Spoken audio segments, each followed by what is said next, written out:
Di ayat Al-Quran aja sudah ada jelas apa namanya disebut judi. Berarti memang dari dulu judi ini memang meresahkan ya. Udah sedemikian meresahkannya sehingga perlu bahkan ayat yang melarang itu gitu, Ustaz. Nah, iya, maka ini kan sebetulnya termasuk ayat Quran itu kan merubah masyarakat jahiliyah. Ya. Ya pada masa itu. Apa yang dihadapi oleh masyarakat pada waktu itu, maka ayat berbicara tentang itu. Dan memang ternyata sejarah berulang. Cuma tinggal pelakunya aja yang beda, sama sistem yang berlakunya beda. Mungkin zaman dulu ada Firaun, ada Qarun, ya, ada tokoh-tokoh seperti itu kezalimannya, ya. Sekarang mungkin juga, ya, ada orang-orang dengan sifat-sifat dan karakter seperti itu. Maka Quran hadir, turun untuk membasmi penyakit masyarakat ini. Kalau ini sesuatu yang baik gitu, karena ada yang menang tuh kok begini. Tapi bisa kita lihat gitu kan, siapa yang sukses dengan ini. Malah kita lihat ada orang yang sukses dengan berdagang, dengan berbisnis. Malah biasanya kehancuran dia itu kalau dia terlibat dengan perjudian. Ya ada juga bisnis nih kayak Uda nih ya. Jualan jual bakso atau mie ayam gitu. Laris manis di misalnya di Pejaten ya. Green Corner.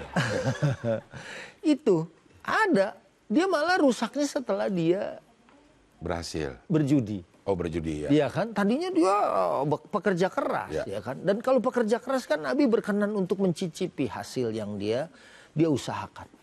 Ya, waktu ada orang yang minta-minta, Nabi kan kasih kapak, kamu ke hutan cari itu. Setelah dia bekerja, kemudian bisa membeli kurma, air. Nabi berkenan mencicipi makanan dari hasil keringat atau jerih payah seseorang ini gitu kan. Itu biasanya hanya dalam, kalau sekarang mungkin hanya sekali klik kali ya. Duit dia bisa hilang. Betul. Kan ada juga di medsos tuh. Udah ya, di medsos. Ada orang duduk di depan ruko. Kebetulan ininya folding gate-nya tuh kebuka sedikit. Ya, begitu dia masukin kue satu, tahu-tahu ada kue 3 bungkus. Wah, masukin lagi, ada kue, ada minuman, ada duit. Oh, masukin lagi semua, keluar lagi lebih banyak. Begitu semua yang banyak itu dimasukin, tutup. Ya, pintunya nggak nutup gitu. Kira-kira seperti itu gitu kan. Oh ini rangsangan, wah saya menang kok, saya kena. Dan saya ketemu juga gitu sama orang yang dia bilang, aduh saya tobat Pak Ustadz, cuman ya habis gimana ya, karena kebutuhan saya balik lagi. Sebenarnya saya tahu, ya awal sih tetap menang, nggak taunya begitu udah gede, liwat lagi semua. Cari lagi pinjaman supaya bisa merintis dari awal. Begitu menang, udah banyak, akhirnya habis lagi. Apalagi kalau sekarang juga ada dibilang bahwa judi online itu scam, penipuan sebenarnya. Mungkin kalau judi tradisional bukan membenarkan ya, tapi ada probabilitas kita bisa menang. Main berempat mungkin ya 25% ada kemungkinan menang. Istilahnya ada faktor luck di situ. Nah kalau di judi online udah pasti scam dan orang-orang udah tahu dikasih informasi yang sedemikian masif, tapi kok tetap ada gitu. Apa yang salah tuh Ustaz kalau? Ya inilah akarnya sesungguhnya.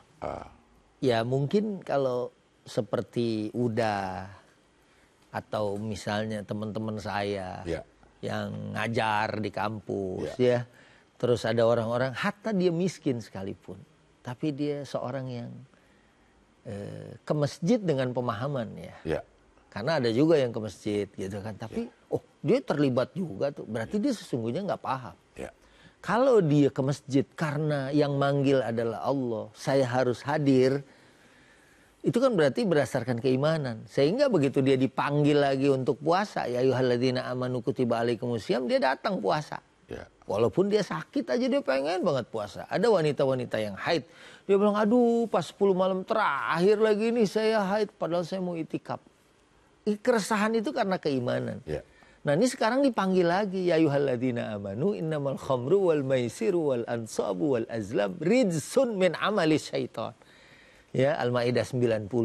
Tegas-tegas Quran bilang bahwa judi itu sama dengan mengundi nasib, sama dengan sesembahan untuk berhala, ya, sama dengan minuman keras. Itu rijs, itu najis, itu kotor. kita aja misalnya nih sebagai seorang muslim, walaupun makanan itu seenak apa gitu, oh ini ternyata isinya darah nih misalnya.